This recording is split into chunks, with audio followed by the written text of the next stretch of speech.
They gave her away with the table scraps, on the night the Ironwood King came to Thornhollow, as if she were one more thing the pack was glad to be rid of. It was done between one course and the next, without ceremony, the way you hand off a lame dog you have been meaning to drown, and the hall was so loud with feasting that half the pack did not even see it happen.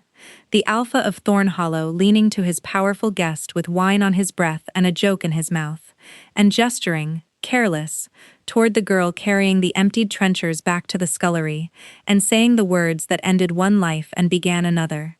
"Take her if you want a scullion. She eats more than she earns, and no one here will miss her." And the whole of Elowin's future turned on that sentence, spoken by a man who did not trouble to lower his voice, over the smell of roasting boar and spilled ale, and the green rushes rotting on the stone floor, and she stood frozen in the middle of the hall, with a stack of greasy trenchers in her arms, and understood that she had just been given away, in front of everyone, as a thing not worth the keeping. Her name was Elowin, and she was 23 years old, and she had lived 7 of those years as the lowest thing in the pack of Thornhollow, and she had made of that lowness a kind of shell, a hard, quiet nothing that the pack's cruelty broke against and could not get through. She had learned to be unseeable. It was the only power a drudge had, and she had honed it. The trick of moving along the edges of a room, of keeping her eyes down, of being so reliably nothing that the eye slid off her and found something more interesting to land on. 7 years she had survived on it, and now, in a single careless breath, the Alpha had done the one thing her shell could not protect her from. He had made her seen. He had pointed at her in a full hall and named her worthless out loud, and every face in Thornhollow had turned, and the laughter had started, the old familiar laughter she had lived under for 7 years, and she stood in the middle of it, with the trenchers in her arms and her face burning and nowhere to look. She did not cry.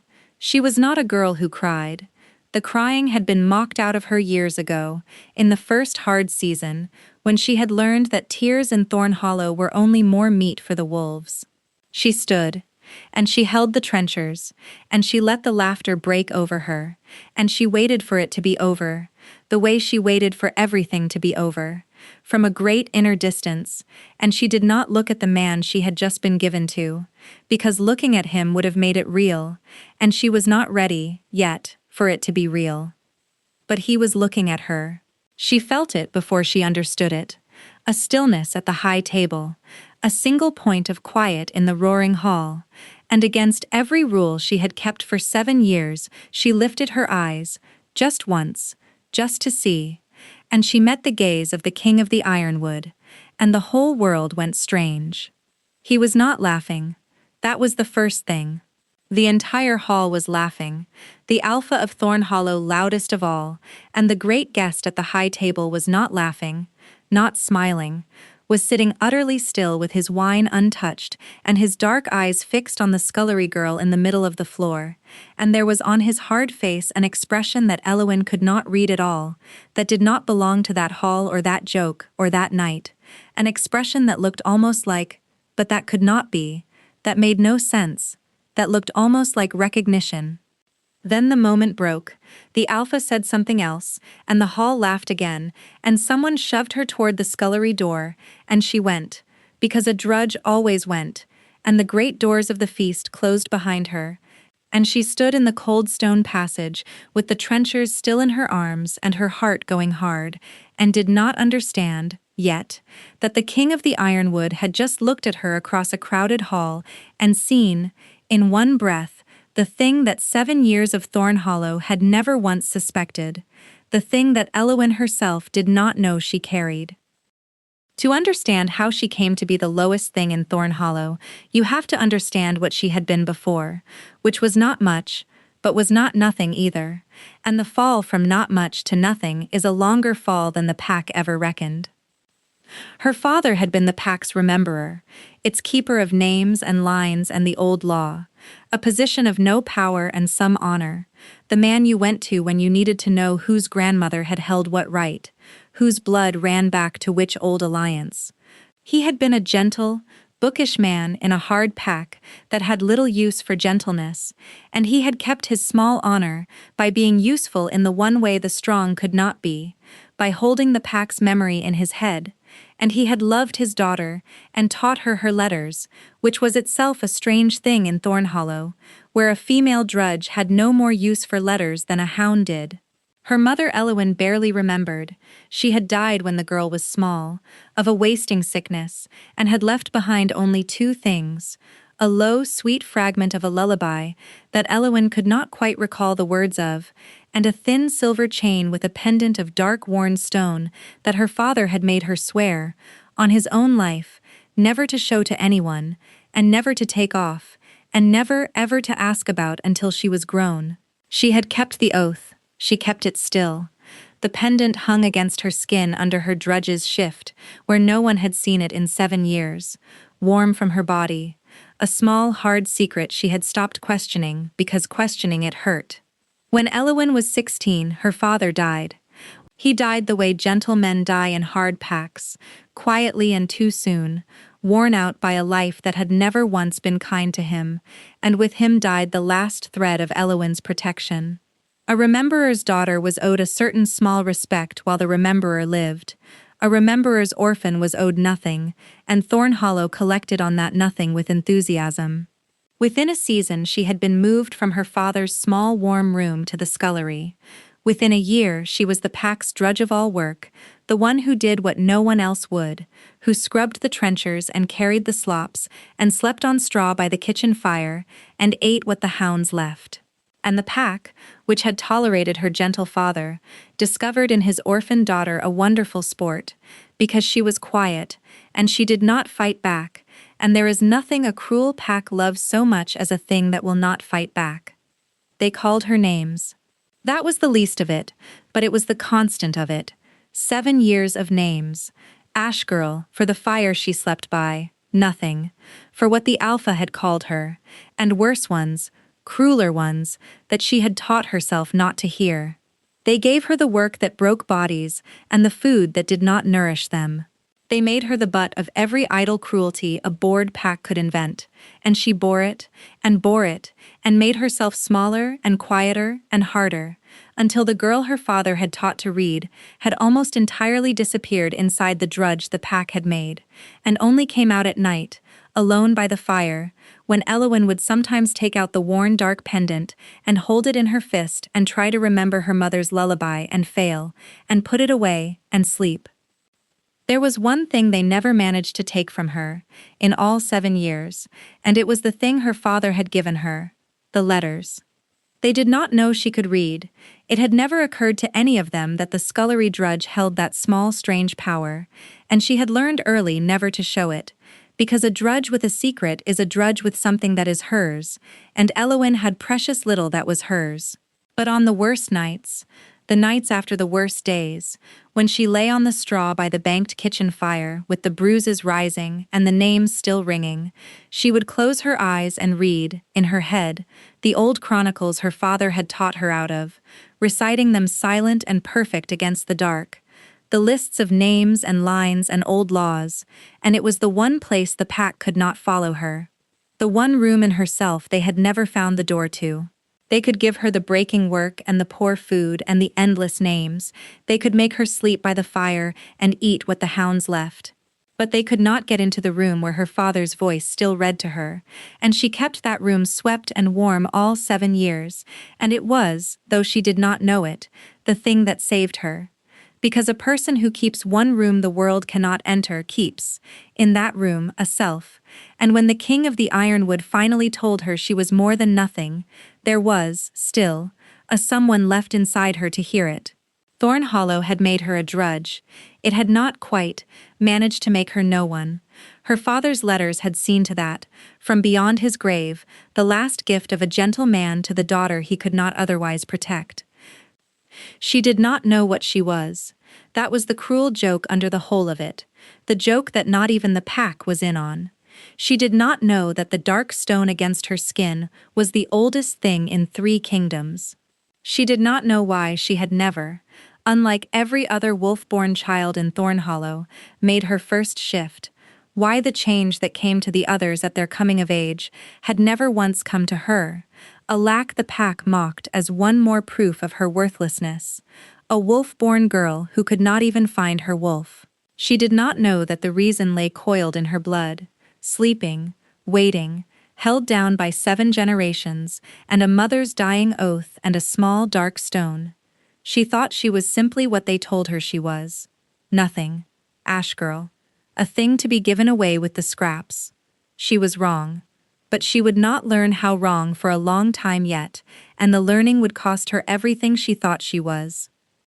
The king of the Ironwood had come to Thornhollow to collect a tithe and renew an old submission, and this is the part of the tale that everyone in the low packs knew, because the king of the Ironwood was the kind of man that stories gathered around the way frost gathers on iron. They said he had taken the Ironwood 12 years ago, young and out of nowhere, and had bound the wild scattered packs of the eastern forest into a single thing under his hand, and that no one had managed such a binding in living memory, and that the packs that had knelt to him prospered, and the packs that had not were gone. They said his name was Rurik, and they said it the way you say the name of a hard winter, with respect and a little dread, and the private hope that it would pass over your own roof lightly.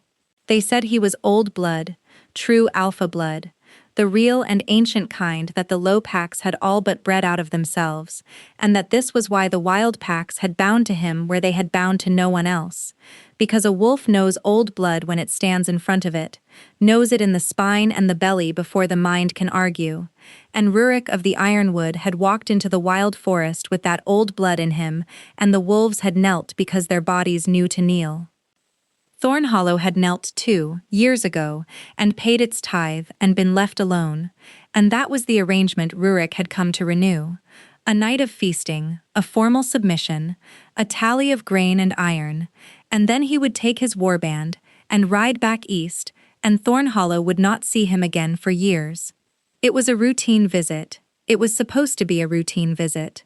The Alpha of Thornhollow had planned the feast to flatter and the submission to satisfy, and had thought no further than getting through the night with his pride intact and his tithe as small as he could make it, and he had certainly not thought, when he waved a careless hand at the scullery girl and gave her away as a joke, that he was handing the most dangerous thing in his hall to the one man alive who could tell what it was. Because Rurik had known. In the single breath he had taken when the drudge crossed the floor with her trenchers, the old blood in him had risen up and told him, in the wordless certain way of the blood, that the girl the pack of Thornhollow called Nothing was carrying, coiled and sleeping under 7 years of ash and cruelty, a bloodline he had believed extinct, older than his own, older than the Ironwood, older than the kingdoms, the blood of the first packs, the founding line, the source. He had sat at the high table with his wine untouched and his heart going like a war drum, and looked at a scullery girl in a greasy shift and understood that he was looking at the single most important person in 3 kingdoms, and that she did not know it, and that a hall full of fools had just laughed at her and given her to him as a joke. He did not correct them. That was the first wise thing he did, and it was the thing that later Elowyn would understand had saved her life. A lesser man, a vainer man, would have stood up at that high table and announced what he had scented, would have claimed the discovery, would have turned the whole hall's attention on the girl in a blaze, and it would have destroyed her, because a pack that has spent 7 years despising a drudge does not suddenly revere her. It panics, and it grasps, and it kills the thing it cannot understand, rather than let another have it. Rurik understood all of this in the space of a breath, because he had old blood, and old blood carries old wisdom, and so he did the only safe thing. He accepted the joke. He let the Alpha give him the worthless scullion. He laughed, even, a hard, short laugh, and said, loud enough for the hall, that a king could always use another pair of hands in the kitchens, and let Thornhollow believe it had palmed off its most useless burden on a guest too proud to refuse a gift. And under the laugh, unseen, he set about the most careful thing he had ever done, which was to get the girl out of that pack alive, and never let a soul in Thornhollow suspect what they had thrown away. She learned she was to leave the next morning, from old Garrick, and she did not believe it at first.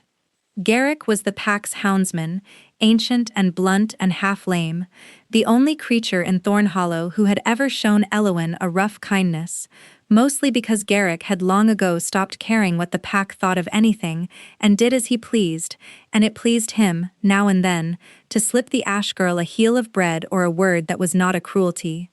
He found her in the scullery, in the grey before dawn, scrubbing the night's grease off the great pots, and he leaned in the doorway on his stick and looked at her with his one good eye and said, without preamble, the way he said everything, "You're going east. The Ironwood King's taking you when he rides. Alpha gave you off last night at table like a bone to a dog." He watched her hands go still in the greasy water. "You didn't know. Course you didn't. Nobody tells the drudge anything but where to scrub." "He can't," Elowyn said. Her voice came out cracked. She used it so little. "Take me. The pack needs the scullery worked. Who'll do the pots?" It was a foolish thing to say, and she knew it even as she said it, but it was the only handhold her mind could find on a thing too large, because in 7 years, no one had ever done anything to her that was not cruelty, and she did not know how to understand being taken by a king, except as one more, larger cruelty, coming toward her out of the dark. Garrick barked a laugh. "The pots. Girl, they'll be glad of the pots, glad of a reason to forget you ever scrubbed 'em. You think anyone here'll mourn you? You've been nothing to this pack 7 years. Now you're a gift given and taken, and by winter no one'll remember your name." He shifted on his stick, and his one eye went, for a moment, oddly sharp, oddly serious, in a way that made Elowyn's skin prickle. "But I'll tell you a thing, Ash Girl. For the bread you never once asked me for, and the thanks you always gave anyhow. I've watched wolves my whole long life. Watched 'em kneel and watched 'em rise, and I know the look of a wolf that's seen something. And last night, at that table, when the Alpha waved you off, I was watching the Ironwood King, because it's my habit to watch the dangerous one in any room, and that king did not look at you like a man being handed a scullion." He leaned closer and dropped his rough voice. "He looked at you like a man who's found something he's been hunting his whole life, and can't let the room see he's found it. I don't know what you are, girl. I don't think you know either. But that king knows. And whatever's coming for you east, it isn't the scullery. You mind me. It isn't the scullery." And Elowyn stood with her hands in the cold grease, and the old dark pendant warm against her skin under her shift, and for the first time in 7 years, the hard, quiet nothing she had made of herself cracked, just slightly, and something came through the crack. Not hope, she did not have the machinery for hope anymore, but a question, the first real question she had let herself ask in years. "What am I?" She pushed it down. She had learned to push everything down, but it did not go all the way down this time, and it never would again. They rode east at midday, and Thornhollow did not come out to see her go, and that was the last cruelty the pack ever did her. And it was, she thought later, a mercy disguised as a slight, that she left the place of her 7 years' misery unwatched, unmarked, unmourned, a nothing riding out of a pack that was already forgetting her, so that whatever she was going to become, she got to become it out of their sight, and they never got to claim they had known. The king did not ride beside her, she noticed that, and did not know what to make of it.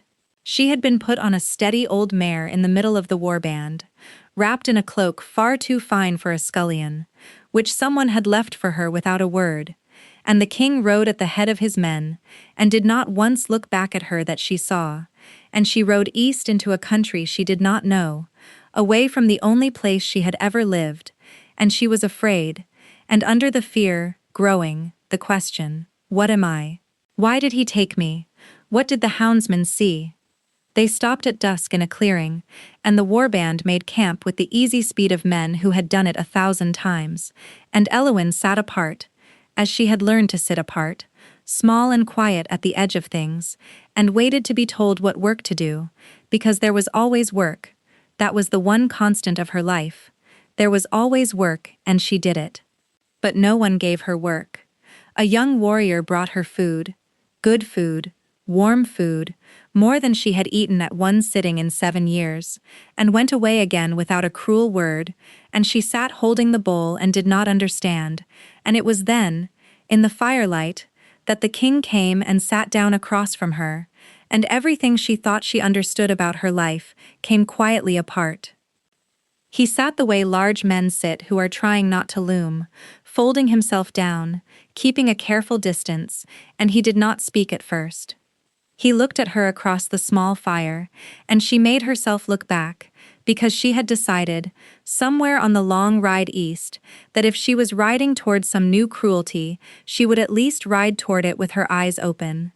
And the king of the Ironwood looked at the drudge of Thorn Hollow across a campfire and said, quietly, the thing that no one had said to her in 7 years, the thing that broke the shell she had built all at once. What's your name? Your real one, not the one they called you. And Elowyn opened her mouth to say Ash Girl, or nothing, because those were the names she had, and found she could not, because he had asked for the real one, and the real one was her father's gift, and she had not said it aloud to another soul in so long that it came out of her rough and strange, like a word in a language she had almost forgotten. Elowyn, she said. My name is Elowyn. Elowyn. He set it back the way you set down something breakable. And then he was quiet again for a moment, and she watched him decide something, watched a king weigh how much truth a frightened girl could bear in one night, and then he told her the first piece of it, plainly, without softening it, because he had already understood that she was not a person you could safely lie to. I didn't take you for a scullion, Elowyn. I want you to know that before another hour passes, because you've been thinking it since Thorn Hollow, and it's a lie and you deserve to stop carrying it. I have scullions enough. I took you because of what you are, and you don't know what you are, and that's the wrong that's been done to you, worse than the pots and the names, the wrong that you've lived 23 years carrying the oldest blood in 3 kingdoms, and no one ever told you. He watched that land, he watched her not understand it, and he said, gently, for so hard a man, the pendant, under your shift, the dark stone you've worn 7 years, and never shown, your mother gave it you, and made you swear to hide it, didn't she? Elowyn's hand flew to her chest, to the small hard shape under the cloth, and her whole body went cold, because no one knew about the pendant, no one. She had kept the oath 7 years, and she stared at the king across the fire with terror rising in her and said, How do you? Because I know what it is, Rurik said. And I know why she made you hide it, and I know why you've never shifted, though you were wolf-born, though the pack mocked you for it. It's not a lack in you, Elowyn. It was never a lack, it's the opposite. What's in you is so old and so strong that a frightened mother bound it down with that stone to keep it sleeping, because a thing like that, waking in a pack like Thorn Hollow, in a child with no one to protect her, it would have gotten you killed. She hid you inside your own smallness to keep you alive, and it worked. 7 years it worked. He leaned forward, and the firelight caught his hard face and his dark old blood eyes, and he said the thing that changed everything. But you're not in Thorn Hollow anymore. And the stone is old, and you are grown, and what it's holding down is starting to wake whether anyone likes it or not. I could scent it the moment you crossed the hall, which is why I got you out. So here is the truth, and then you can hate me for it, or thank me for it as you like. But you'll have it, because you've been owed it your whole life. You are not nothing. You are not Ash Girl, you are the last living carrier of the founding line, the blood the first packs came from, and there are men in 3 kingdoms who would burn to possess you, and men who would burn to destroy you, and I took you out of that hall to keep you from both. And now I have to teach you what you are, before it wakes all the way up and you don't know how to hold it.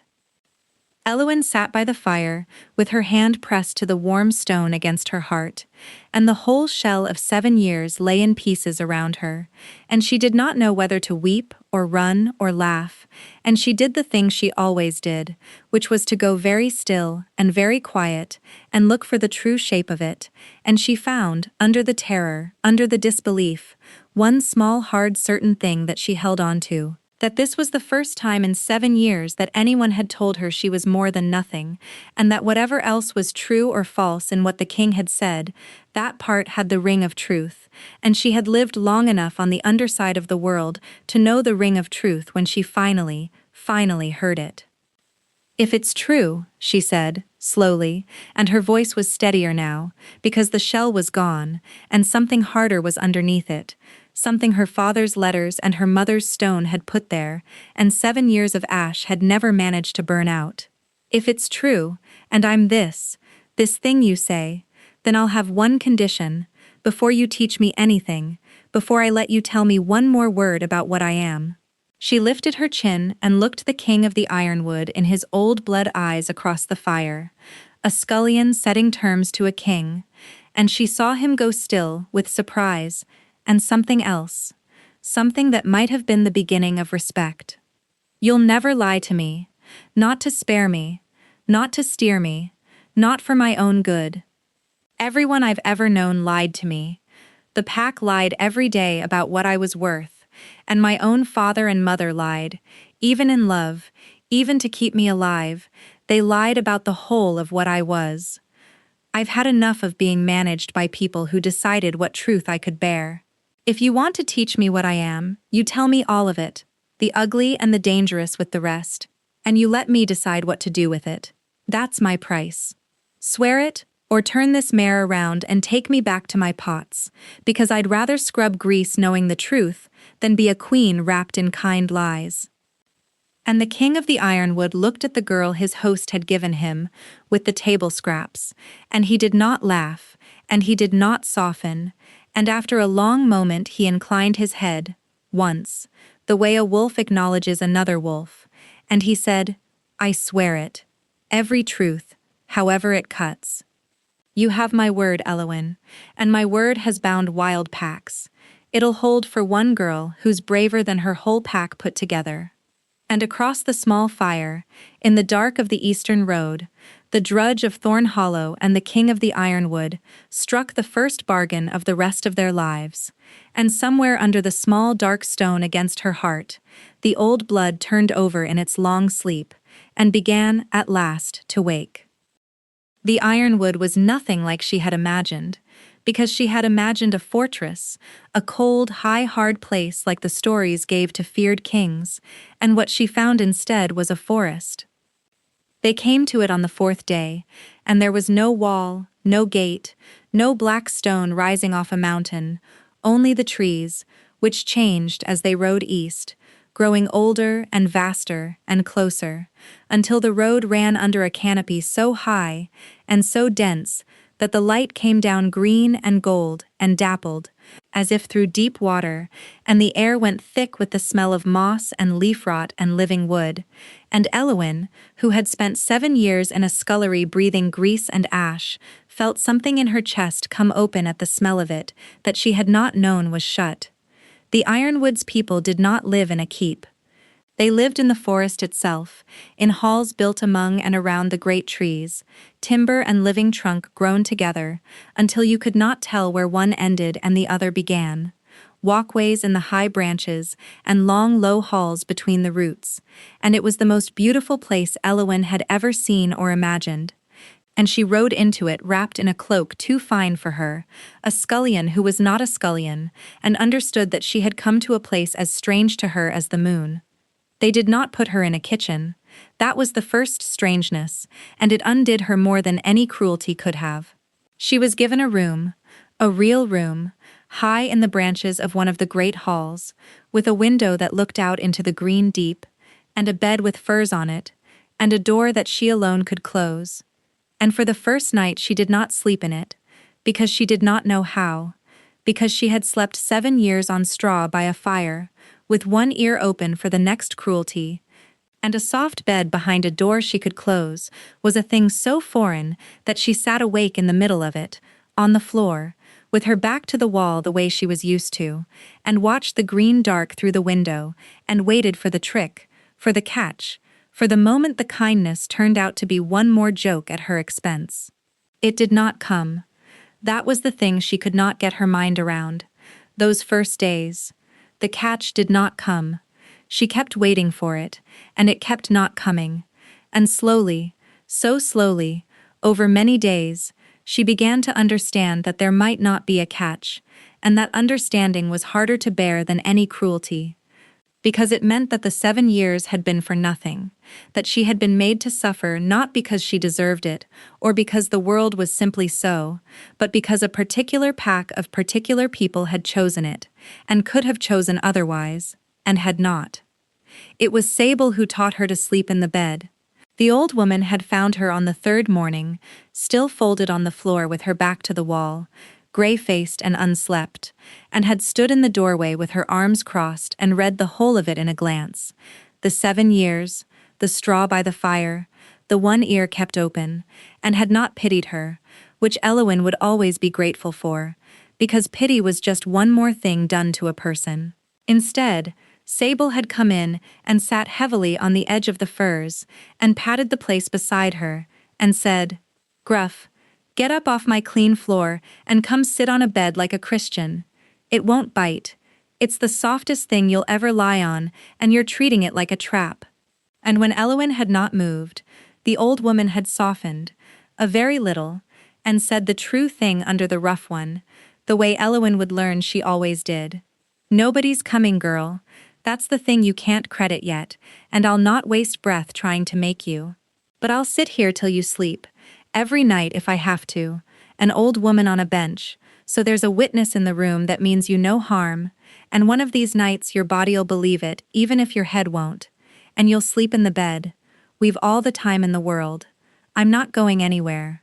And she had sat, that night, on the bench by the window, a plain, blunt, ancient presence in the green dark, and had not spoken, and had not left, and somewhere in the smallest hours Elowyn had climbed, at last, onto the furs, and slept, for the first time in 7 years, all the way down, with a witness in the room who meant her no harm. She learned the forest slowly, the way she learned everything, by watching from the edges. She learned that the green-gold light changed through the day, and that the Ironwood's people reckoned their hours by it. She learned the walkways in the high branches, which terrified her at first, and then, by degrees, delighted her, until she was one of the few who would go all the way up to the crown walks, where the canopy opened to the sky. She learned the kitchen first, because the kitchen was where she belonged in her own mind, and where her feet took her when she was frightened, and she made herself useful there, in the early days, despite everyone telling her she need not, because work was the one language she was fluent in, and she could not yet speak the language of being cared for. And the kitchen folk, who might have resented a stranger the king favored, found instead a quiet, strong girl who knew a scullery's work better than they did, and never once put on airs. And they took to her, and it was among them, not among the court, that Elowyn made her first friends in the whole of her life, over a pot of stew, with her sleeves rolled up, being no one special. She did not tell them what she was. She did not fully believe it herself. But she found that she did not need to be anything special to be liked, in the Ironwood, that here, unlike in Thorn Hollow, a person was simply liked or not liked for the person she was, and that she, Elowyn, when no one was despising her by long habit, turned out to be a person the forest folk liked, and that was a discovery that rearranged her from the inside more thoroughly than learning she carried the founding blood ever would. There was a child in the kitchens, a thin, quiet girl of perhaps 9, called Win, who could not yet shift though the other children her age had, and who stood apart from them with the particular stillness Elowyn knew in her own bones, the stillness of a child learning to be overlooked before the world can hurt her for being seen. The other children had a name for her, a soft, cruel one, and Elowyn heard it one afternoon across the kitchen, and felt something go very cold and very still in her chest, because she knew that name. She had worn a name like it for 7 years, and she set down what she was carrying, and went and sat beside the thin, quiet child on the hearth bench, and did not say anything comforting, because comfort was cheap, and the child would know it. Instead, she said, plainly, one worker to another, "You do the fine work, don't you? The mending, the small things the big-handed ones spoil. And the child looked up, startled to be spoken to, as though she were competent at something, and nodded. And Elowin nodded back. Thought so. I can always tell. The ones who come late to their wolf, they get good with their hands first, because they have to be good at something the fast, strong ones aren't. And it makes them careful, and careful is worth more than fast in the end, whatever a pack of loud children think. She had stood then, and said, over her shoulder, the true thing under the kind one, the way Sable had taught her by doing it. A wolf that comes late to her fire isn't a wolf without one, win. Mind that. It comes when it comes, and it's yours when it does, and no one who mocked the waiting gets to share the fire when it lights. And she had gone back to her work and said no more of it, and had not known then that she was doing for a kitchen child exactly what a houndsman had once done for her in a grey dawn, passing down the door. That a thing that has been done to you kindly, once, at the bottom of the world, does not stop there, but goes on, hand to hand, the low ones keeping each other alive. Rurik came to her every day. That was the shape her new life took, the shape of it that mattered, that the king of the Ironwood, who had a bound kingdom to rule, and 100 more pressing things to do, came to her every day, and taught her. He taught her what she was, in pieces, as she could bear it, exactly as she had made him swear. He told her the history of the founding line, the first packs, and where they had come from, and how the blood had thinned and scattered, and been thought lost, and how a single thread of it had run down, hidden and hunted, generation by generation, mother to daughter, each one hiding the next, until it came to a gentle rememberer of Thornhollow, who had married a woman with a dark stone on a chain, and a terror in her eyes, and to their daughter, who was the last. He told her what the blood could do, and this was the part that frightened her, and he did not soften it, because he had sworn that the founding blood, when it woke, was not a small thing, that it did not make a wolf like other wolves but something older and larger and harder to hold, that carriers of the line in the old days had been the ones the wild packs knelt to without being made to, the ones whose mere presence could settle a maddened wolf or rally a broken one, and that this power, unschooled, waking all at once in a person who did not know how to hold it, could burn through her like a fire through a dry field, could take her mind, could kill her.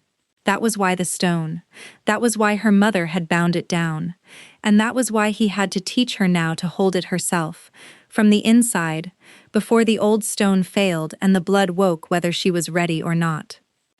And the teaching was not only history, it was a discipline, a craft, a thing of the body more than the mind, and this was the part that Elowin came to love the most, and the part that would one night save her life.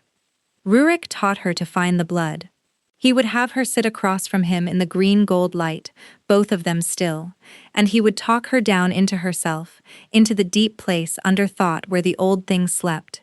And at first she could find nothing there at all, only the ordinary dark of her own body, and she grew frustrated and then ashamed, the old Thornhollow shame, the certainty that she was failing at the one thing she had been brought here to do.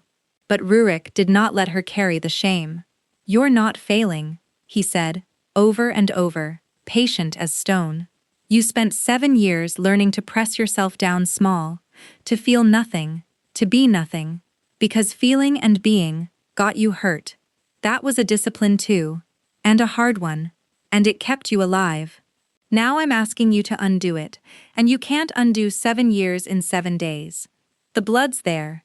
You've felt it your whole life, the warmth of the stone, the nights you almost remembered your mother's song. That's it. That's the thread. We're just going to follow it down, slowly, together, and no part of this is a test you can fail. We have all the time there is." And slowly, over the weeks, she learned to follow the thread. Learned to sit in the stillness and feel, far down, a warmth that was not the stone's warmth. A deep banked ember of something vast and old and sleeping, and to sit near it without flinching, and then to reach toward it, and then, at last, on an evening she never forgot, to touch it, just barely, just for an instant, and the whole room had brightened. the green gold light gone suddenly gold-white, and Rurik had drawn a sharp breath, and Elowin had felt, for one heartbeat, the enormity of what lived in her, an ocean where she had been told she was a puddle, and had snatched back from it in terror, and the light had died, and she had sat shaking, and Rurik had said, very quietly, "There. That's you." That's what they called nothing, and neither of them had been able to speak for a while after. He taught her the anchoring too, though she did not understand then how much it mattered.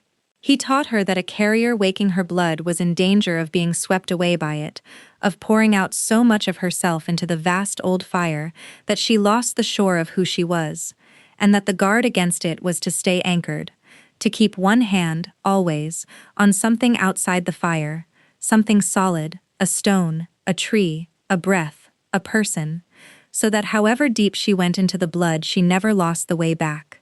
"You always keep an anchor," he told her, again and again, until it was rote, until it was reflex.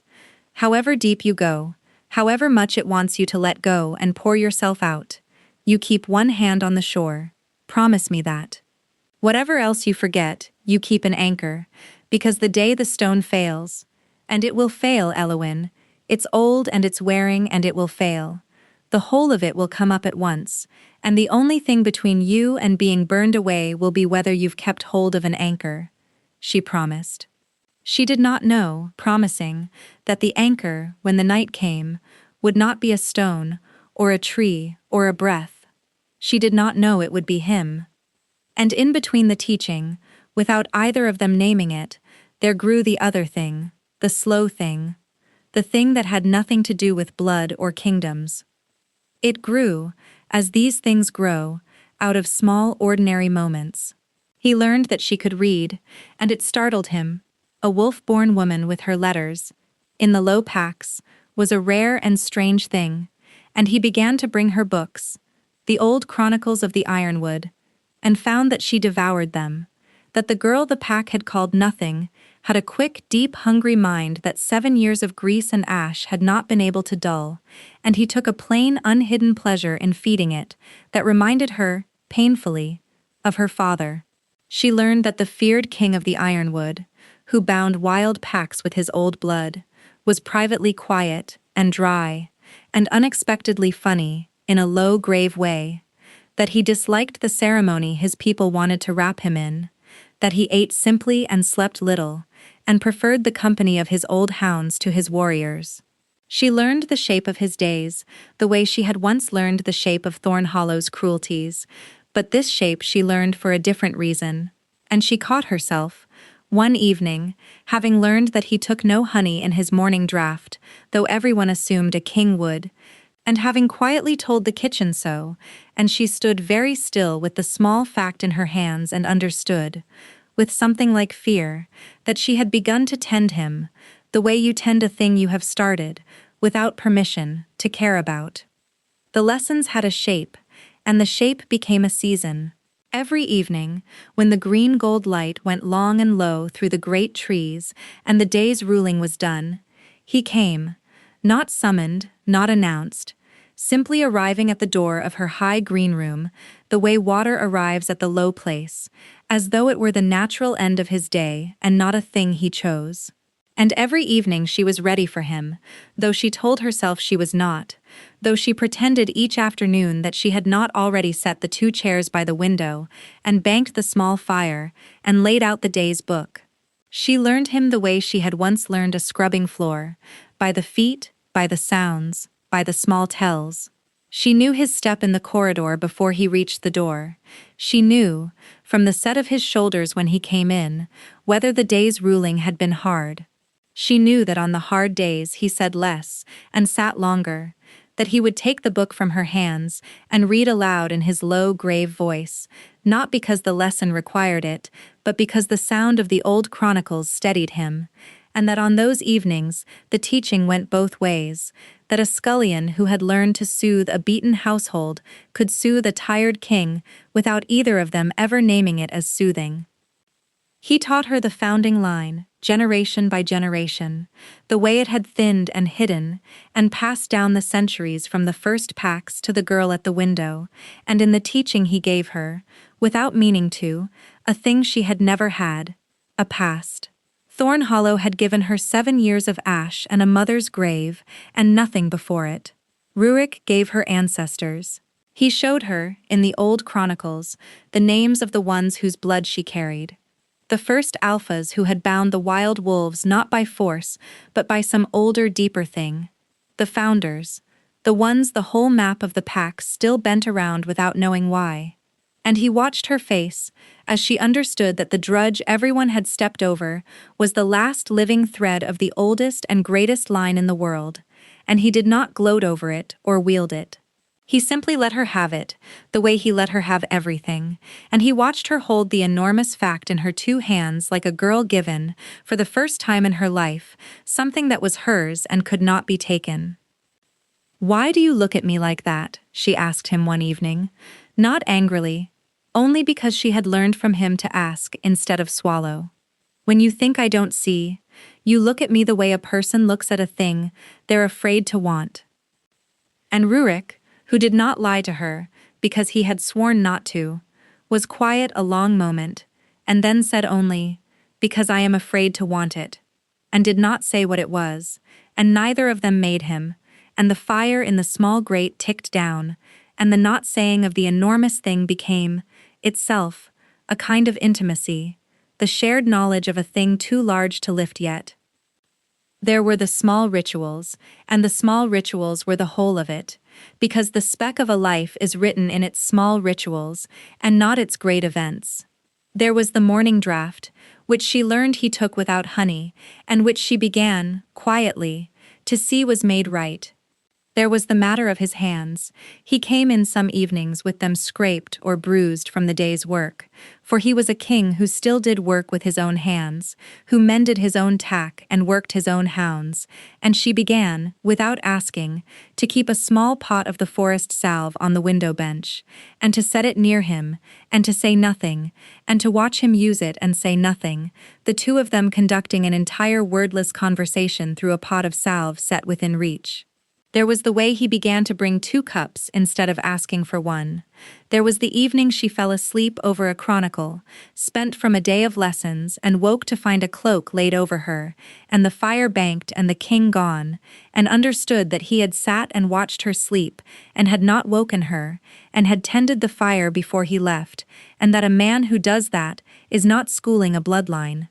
There was the way, over the weeks, that the 2 chairs by the window drew closer, not by any decision, only by the slow arithmetic of 2 people who keep leaning in, until an evening came when their knees nearly touched and neither of them moved to widen the gap.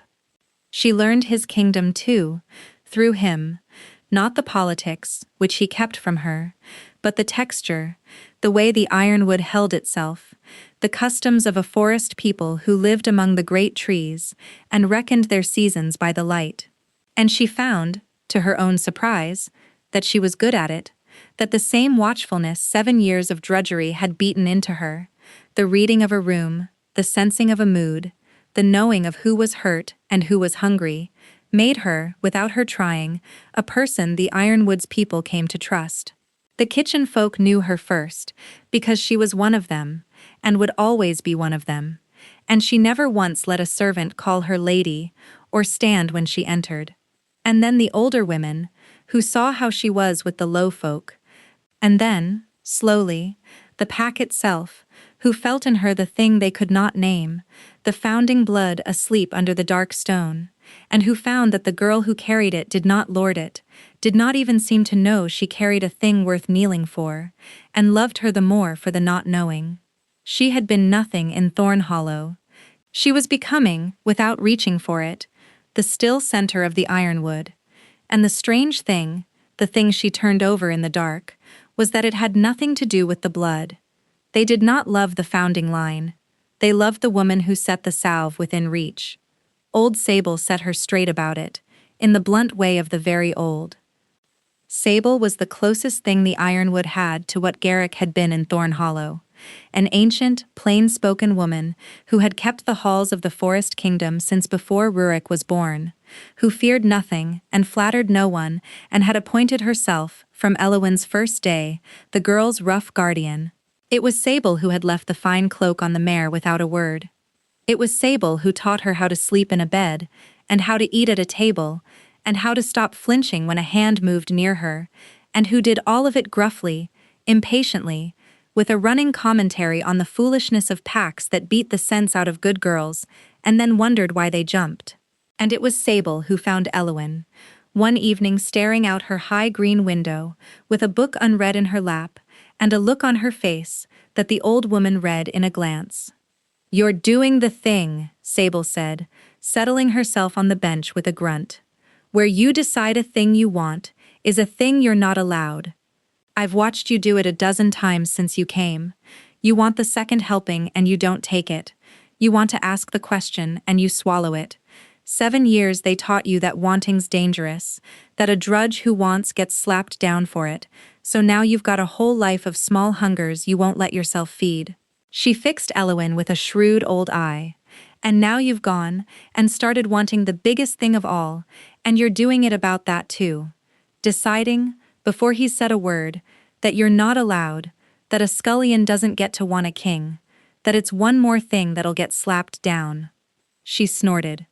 "Girl, look at me.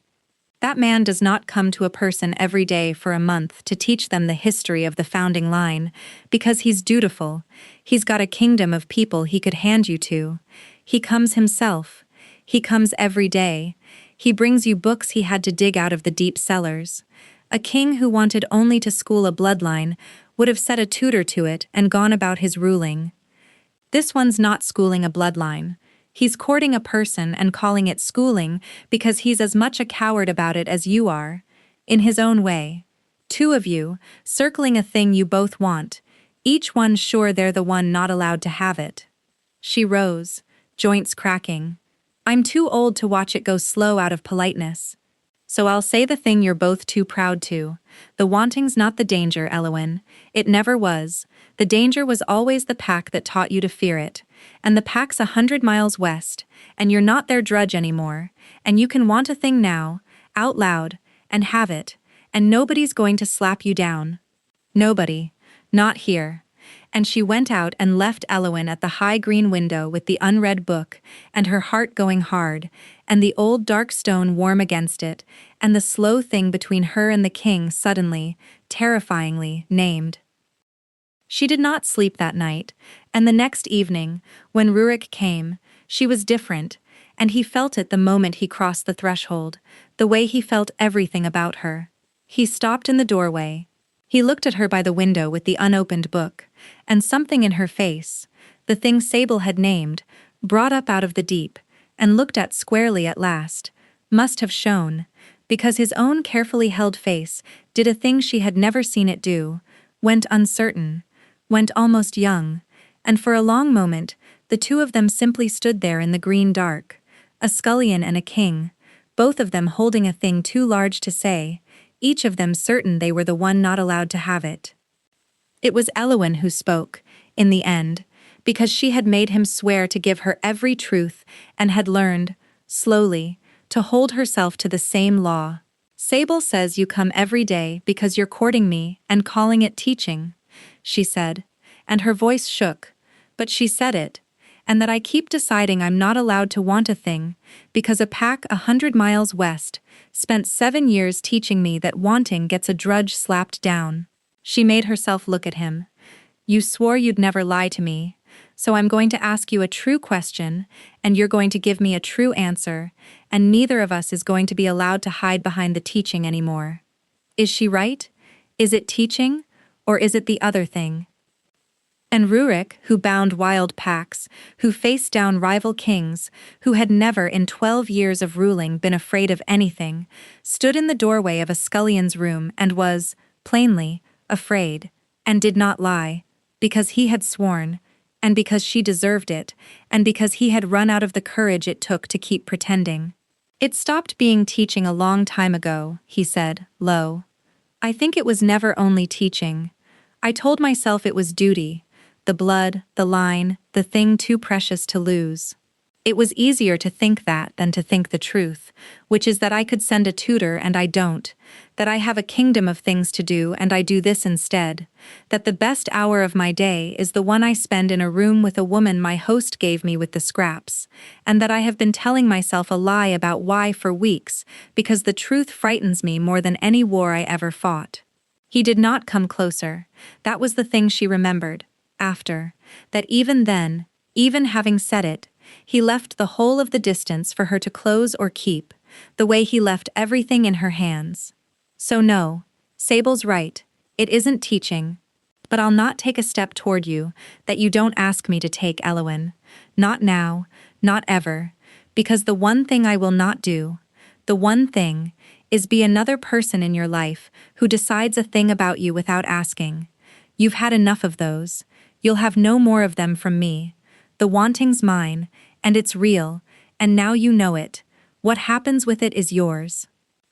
And Elwyn stood by the window with her heart going hard, and the old dark stone warm against it, and understood that she had, for the first time in her life, been handed a thing, and asked what she wanted to do with it instead of being told, and that the not being told was itself the whole of what she had ever wanted, more than the king, more than the blood, more than anything, to be a person who got to choose. She did not close the distance that night. She was not ready, and he did not push, and the not pushing was its own kind of answer. But she did cross the room, and she did sit in the chair beside his, close, closer than the anchoring ever required, and she did put her hand, a scullion's hand, scarred with 7 years of grease and lie, on the arm of a king, and leave it there, and say nothing, and he did not move his arm, and the two of them sat like that in the green dark for a long while, not saying the enormous thing, holding it between them, and it was enough. It was more than either of them had ever had, and it was the beginning. The test came before the confession did, as it so often does, because the world does not wait for two frightened people to be ready. Word of the founding blood did not stay in the ironwood. It could not. A thing that old and that hungered for sends ripples, and there had been men at the Thornhollow feast, and men talk, and one of them, a factor of the Marchcairn Pax, the great confederation that held the southern plains and had never bent its neck to the ironwood, had seen the way the eastern king's face changed when a scullion crossed the floor, and had wondered, and had carried the wondering south. It reached the ears of Vash of the Marchcairn, who was to Rurik what a rival is to a king, not an enemy exactly, but the other pole a whole map is stretched between, an ambitious, hard-handed alpha who had spent his life resenting that the wild eastern Pax had knelt to the ironwood and not to him, and Vash, who understood power the way a miser understands coin, did the arithmetic that Rurik had done in a single breath at the feast, and came to the same answer, that whoever held the last carrier of the founding line held a thing that could make wild Pax kneel without a blow struck, and he did not think, as Rurik had, of protecting her. He thought of owning her. He came to the ironwood under a flag of embassy, which is how the powerful come when they intend to take a thing, but wish to be able to say later that they asked first. He came with a great retinue and rich gifts, and the smooth, cold courtesy of a man who has never once been on the losing side of a bargain, and he asked, in the long hall among the great trees, with the whole of the ironwood's court to witness, for the founding blood girl to be given into the keeping of the Marchcairn, framed as an honor, a safeguard, a matter of the girl being too precious and too dangerous to sit in one king's forest, framed so cleverly that to refuse would make Rurik look like a man hoarding a weapon rather than protecting a person. And Elwyn, who had been brought to the hall because Vash had insisted on seeing the prize he had come to claim, stood in the green gold light among the great trees, and felt every eye in 3 kingdoms' worth of politics turn onto her, and felt the old familiar thing, the being seen, the being a thing others wanted, come rushing back. Except that this time, it was not a pack of fools laughing at a drudge. This time, it was 2 of the greatest powers in the world, reaching for her as if she were a crown to be worn. She had been here before, she realized. Not the hall, not the kings, but the situation. She had spent her whole life being a thing other people decided the worth of, Thornhollow deciding she was worth nothing, and now these great men deciding she was worth kingdoms, and it struck her, standing in the green light, that the two were the same wound. To be called worthless, and to be called priceless, were both, in the end, to be called a thing. Neither the pack that had thrown her away, nor the king who had come to seize her, had once asked what she wanted. Only Rurik had ever asked. Only Rurik had struck a bargain with her, instead of over her, had sworn never to lie to her, had taught her what she was, and then left the deciding in her own hands. And she understood. In that hall, watching Vash's smooth, cold face price her like a horse, exactly what the difference was between the two kings, and exactly which one she trusted, and it was not the one whose blood she shared no history of pain with. So she spoke, a scullion, in a hall of kings, unbidden, the way she had spoken her condition at the campfire, because she had learned that her silence had been the tool of everyone who ever used her, and she was done handing it to them. "You've all been very careful," Elwyn said, and the hall went still, because no one had expected the prize to have a voice. "To talk about me as if I were a thing in a strong room that the two of you are negotiating the keeping of. Too precious to leave in one king's forest, my lord of the March Cairn says. Too dangerous. And so I should be moved south, for safekeeping, into your careful hands." She looked at Vash, and she did not drop her eyes, and 7 years of learning to bear being looked at made her, now, impossible to stare down. "I spent 7 years being a thing the pack of Thornhollow owned and used and threw away. I know exactly what it feels like to be a thing in someone's keeping, and I will tell you what I told the king of the Ironwood the first night, by a fire, when I owned nothing but a stone and a name. I am not a thing to be kept. Not by him, not by you, not by the blood in my own veins. I am a person, and the blood is mine, and where it goes, I decide, because it lives in my body, and not in your strong room." She let that sit in the still hall. "You came a long way to claim a prize, my lord. There's no prize here.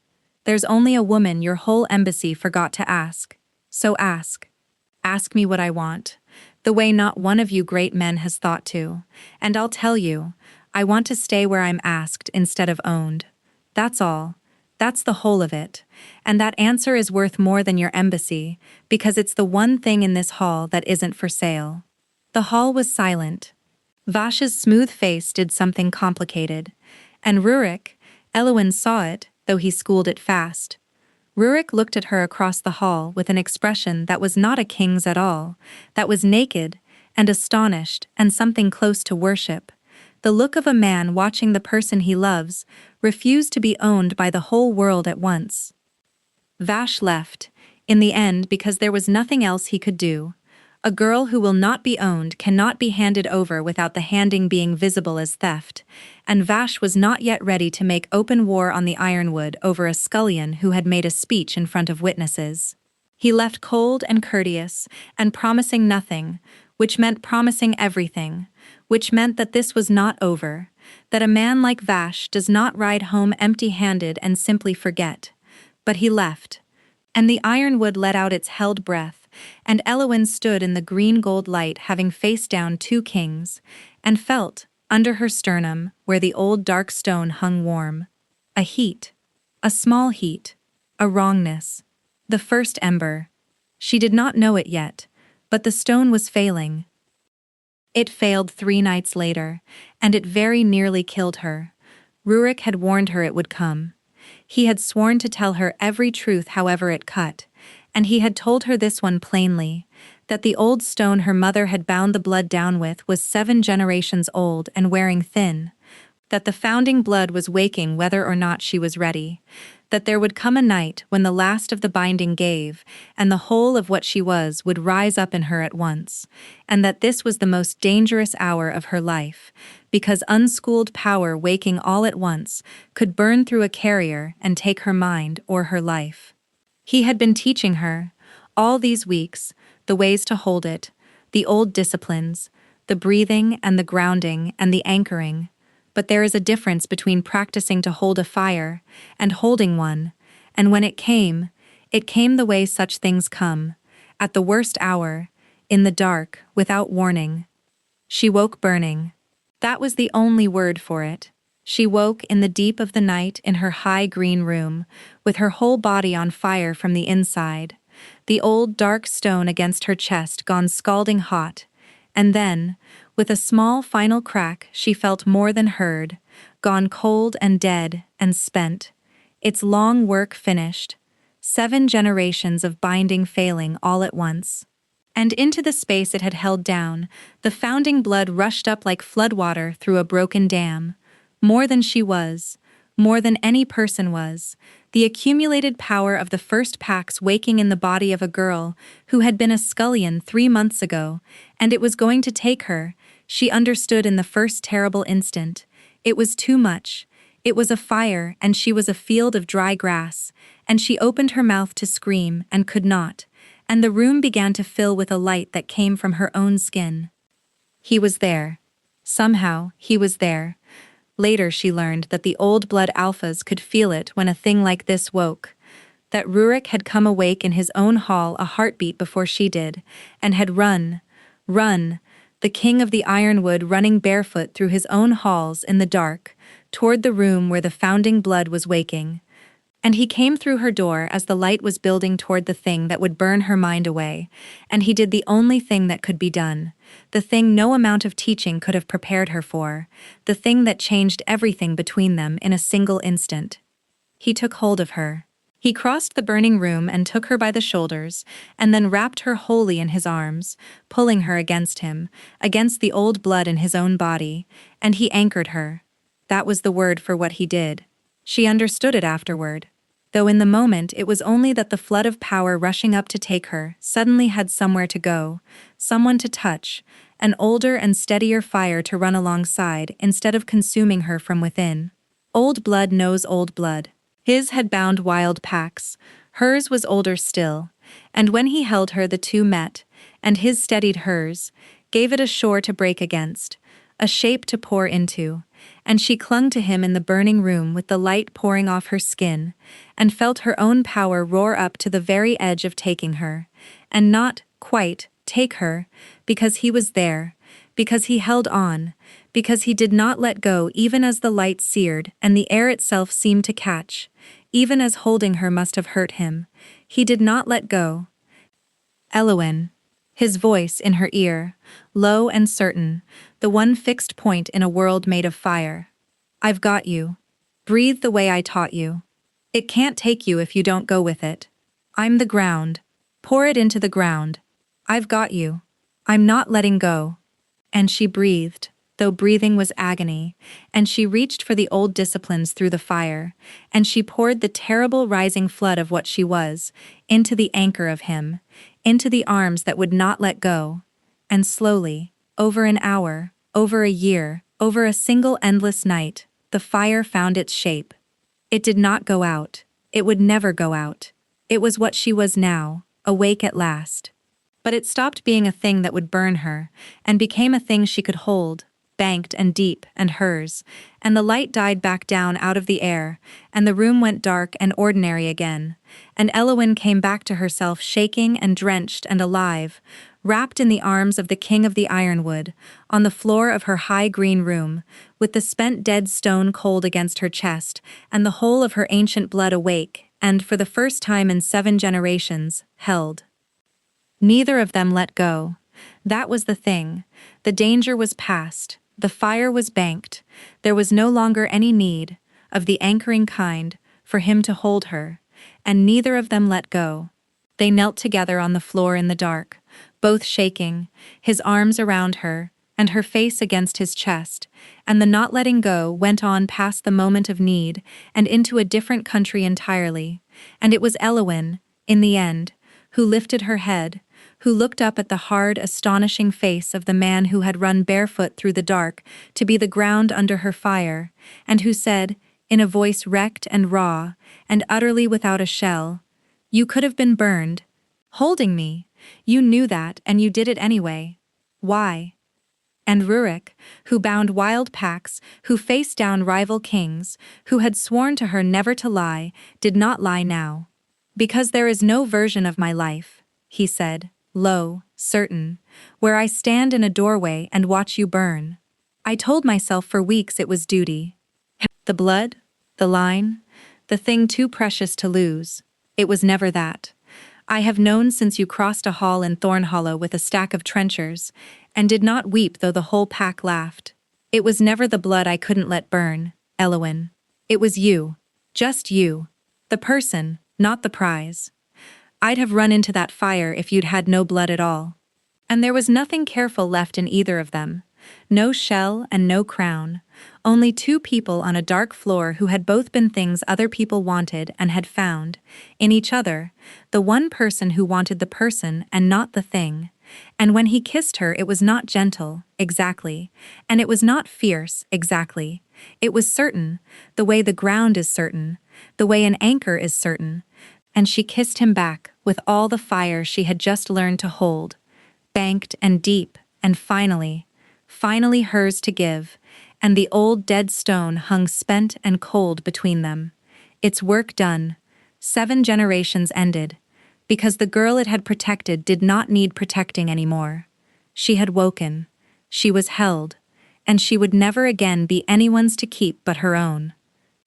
Sable found them in the gray before dawn, still on the floor of the high green room, the spent stone cold between them and the whole of the ironwood's founding blood awake and quiet at last, and the old woman stood in the doorway a long moment taking in the wreck of the night.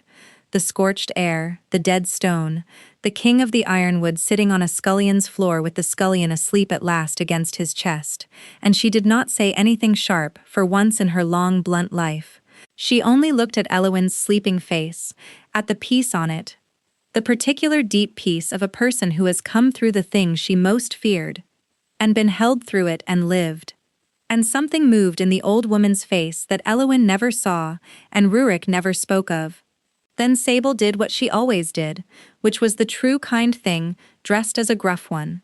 She went and fetched warm water and dry clothes and food, and she banked a new fire in the cold grate, and she set it all within reach without a word, and she looked at the king once, hard, an old servant to the boy she had raised, and said only, "Well?"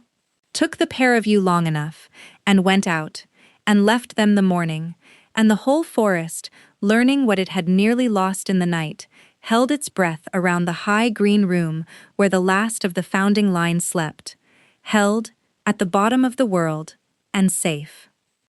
The reckoning with Vash and the March Cairn came, because such reckonings always come, and it was hard, and it is not the heart of this tale, so it can be told briefly. Vash came again, and not under a flag of embassy the second time, and there was a season of danger and maneuver, and one short brutal clash at the forest's edge. But he had misunderstood, as men like him always misunderstand, the nature of the thing he wanted. He had thought the founding blood was a weapon, a possession, a lever to make wild packs kneel, and he came expecting to fight a king over a prize.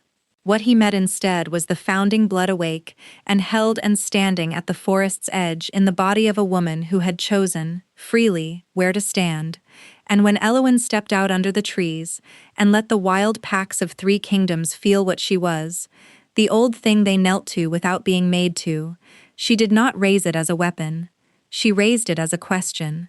She let every wolf on that field feel the founding blood and feel, with it, that it was freely given, bound to no throne, owned by no king, choosing. And the packs that Vash had brought to make war felt the oldest thing in the world ask them, wordlessly, whether they truly wished to fight for a man who wanted to own such a thing, or whether they might rather stand with the woman who had refused to be owned.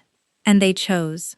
Wolves know old blood, and older than old blood they know freedom when it stands in front of them, and Vash's own packs would not raise a hand, and the March Cairn's war ended not in slaughter, but in a field of kneeling wolves, and a rival king standing alone, understanding at last that some things cannot be seized, that the founding blood had survived 7 generations of hiding, precisely because it could not be owned, and would not be, ever, by anyone. Rurik did not kill him, though he could have, and though many counseled it. He let Vash of the March Cairn ride home alive across a field of his own kneeling wolves, which was a crueler and a wiser thing than killing, because a dead rival becomes a martyr, and a living one who has been unmade in front of his own packs becomes only a lesson. And the lesson traveled, the way such things travel, out along the roads of three kingdoms, that the last carrier of the founding line was awake, and held, and could not be taken, and had asked the oldest question in the world of a field full of warriors, and been answered not with swords but with kneeling. And after that, no one came to seize her again, because it was understood, everywhere the story reached, that there was nothing there to seize, only a woman who had chosen where to stand, and that the choosing was the whole of her power, and could not be stolen, only offered, and only by her. It was 2 winters after the stone failed that Elowyn stood at the edge of the ironwood in the green-gold light and watched the young ones of the pack at their training, and thought about the girl who had scrubbed pots in Thornhollow and had not known she carried the oldest fire in the world. She was not that girl anymore, and she was, still, entirely that girl. That was the thing she had come to understand. The founding blood had not replaced Elowyn with someone grander. It had only, at last, let Elowyn be the whole of herself, ash and fire both, the drudge who had learned to bear anything, and the carrier who could make wild packs kneel.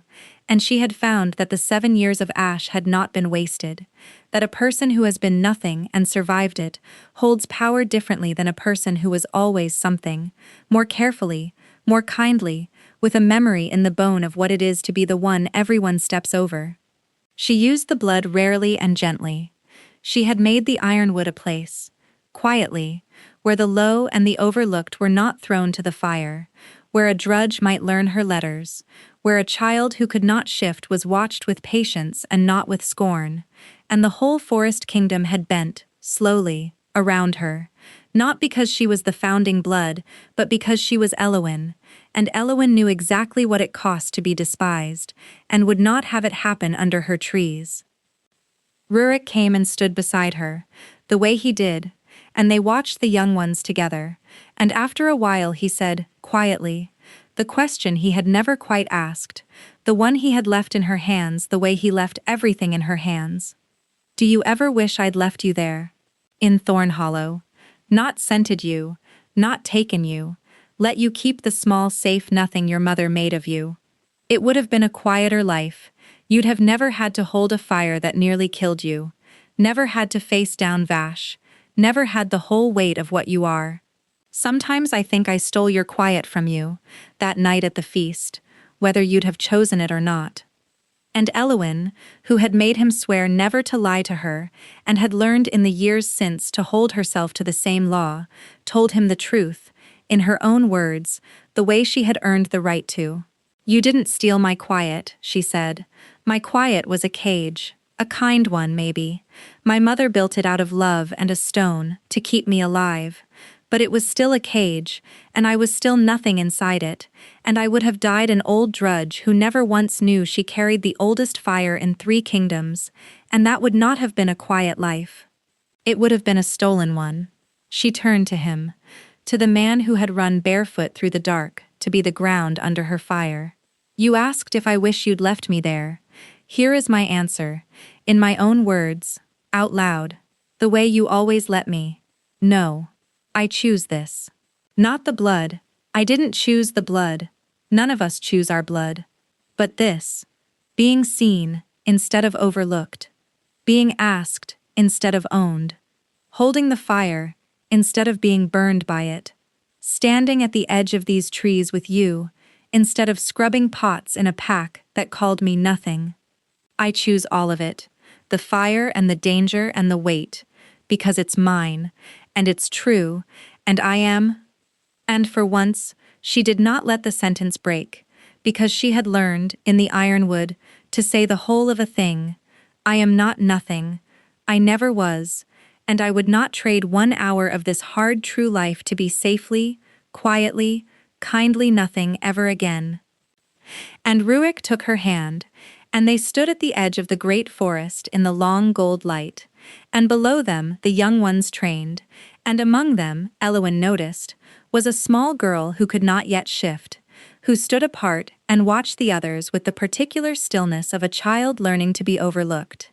And Elowyn went down to her, later, and sat with her, and taught her her letters, and told her that a wolf who came late to her fire was not a wolf without one, and the small girl looked up at the Queen of the Ironwood with wondering eyes, and did not know that she was being saved, the way Elowyn had been saved, by someone who remembered the ash.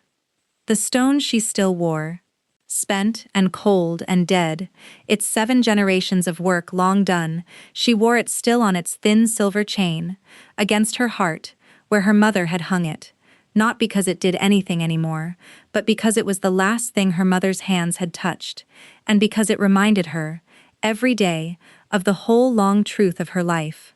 That she had been hidden inside her own smallness by a dying woman's love, and had been called nothing for 7 years by fools who could not see, and had woken, at last, into the oldest fire in the world, held in the arms of a king who wanted the person and not the prize.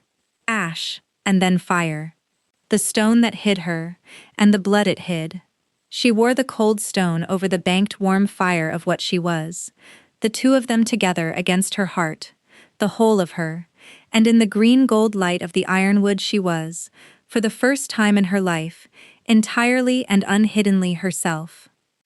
And one evening, teaching the small late-come girl her letters by the fire, Elowyn found that she was humming, without having decided to, a low, sweet fragment of a tune, and stopped, her breath catching, because she knew it, because it had come up out of the deep place under thought where the blood had slept, whole at last, her mother's lullaby, the one she had tried for 7 years by a scullery fire to remember and never could.